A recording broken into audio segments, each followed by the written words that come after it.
Welcome to D5 news. యాజమాన్యాలకు లాభాలే కావాలి.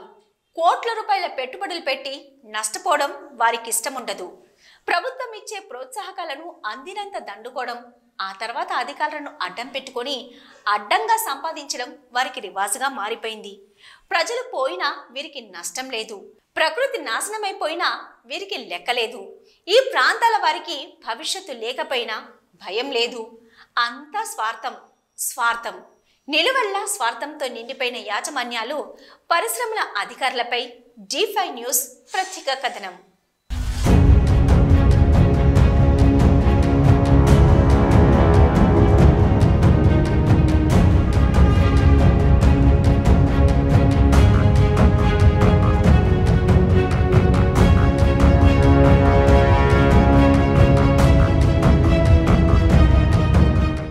ఇప్పుడు పిల్లి మీది ఎలక మీద పిల్లిలా వ్యవహారం మారిపోయింది.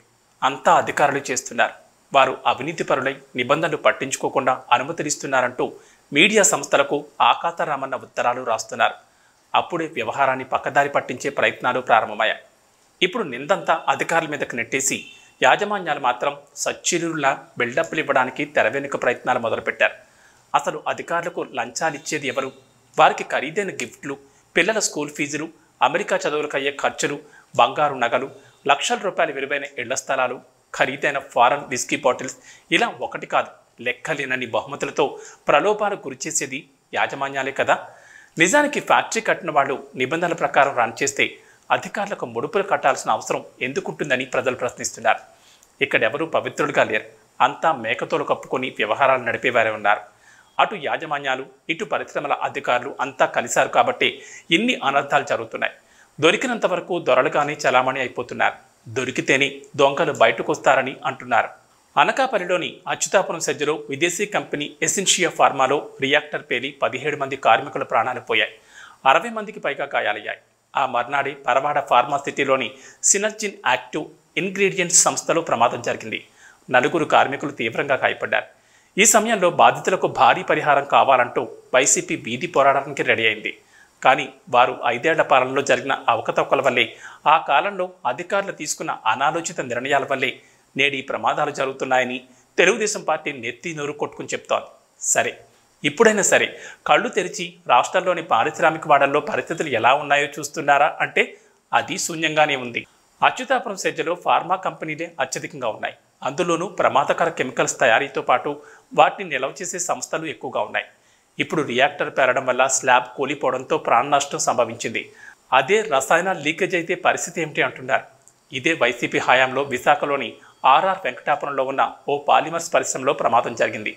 తెల్లవారుజాము నుంచి రసాయన వాయువులు భారీగా లీక్ అవడమే కాదు, అవి 3-4 కిలోమీటర్ల మేర వ్యాపించాయి. దీంతో అప్పటికప్పుడు 11 మంది చనిపోయారు. వెంటనే 120 మందిని ఆసుపత్రిలో చేర్పించారు. ఆ ప్రాంతానికి వెళ్లాలంటేనే అందరూ భయపడిపోయారు.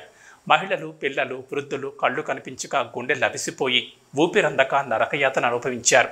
మరి ఇలాంటి విపత్కర సమయంలో రెస్క్యూ ఆపరేషన్లకు, అగ్ని ప్రమాదాల నియంత్రణకు రాష్ట్రంలోని అన్ని పారిశ్రామిక వాడల్లో రెడీగా ఫైర్ ఇంజన్లు ఉన్నాయా అని నెటిజన్లు ప్రశ్నిస్తున్నారు. అవి ఎక్కడి నుంచో వచ్చే వరకు మంటలను ఆర్పే పరిస్థితులు కనిపించలేదు. మామూలుగా అయితే పారిశ్రామిక వాడల్లో బాయిలర్లు పేలడం, రియాక్టర్లు పేలడం సర్వసాధారణంగా జరుగుతూ ఉంటాయి. ఎసెన్షియా ప్రమాద ఘటనను పరిశీలిస్తే బిల్డింగ్ మొత్తం క్లోజ్డ్గా ఉంది. అందువల్ల గాలి బయటకు వెళ్లే మార్గం లేక రియాక్టర్ పేలిందని చెప్తున్నారు. మరి ముందుగా అధికారులు ఏం చేస్తున్నారు? ఫ్యాక్టరీలో భద్రతా ప్రమాణాలు ఉన్నాయో లేవో చూడడం లేదా అంటే నోరు మెదపడం లేదు. మరి రేపు భవిష్యత్తులోనైనా సరే ప్రమాదాలు జరిగితే బాధ్యత ఎవరిది అనే ప్రశ్నలు వినిపిస్తున్నాయి. కంపెనీలో భద్రత అంటే ఆ ఒక్కటి మాత్రం అడక్కండి అని పరిశ్రమల యాజమాన్యాలు అంటున్నాయి. అవన్నీ అధికారులు చూసుకుంటారని చెప్తున్నారు. మరి అధికారులు చూసుకుంటే ఎన్ని ప్రమాదాలు ఎందుకు జరుగుతాయి? మరి వారిని యాజమాన్యాలే కదా వెనుక నుంచి చూసుకునేదని అంటున్నారు.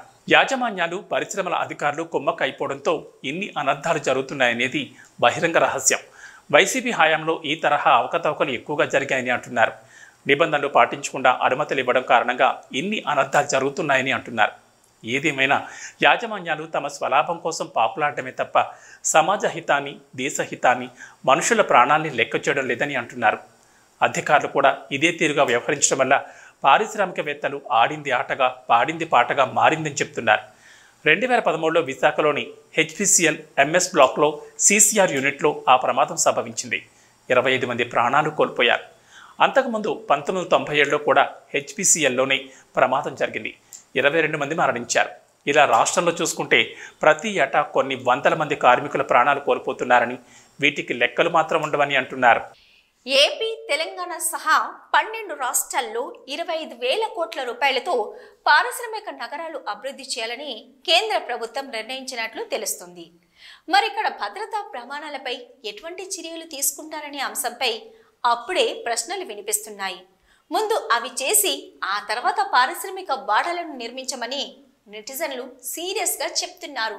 పారిశ్రామిక వాడల్లో గతంలో అనేక ప్రమాదాలు జరిగాయి. ఇప్పటికీ యథాతథంగానే జరుగుతున్నాయి. రేపు భవిష్యత్తులో కూడా జరుగుతాయని నెటిజన్లు పేర్కొంటున్నారు.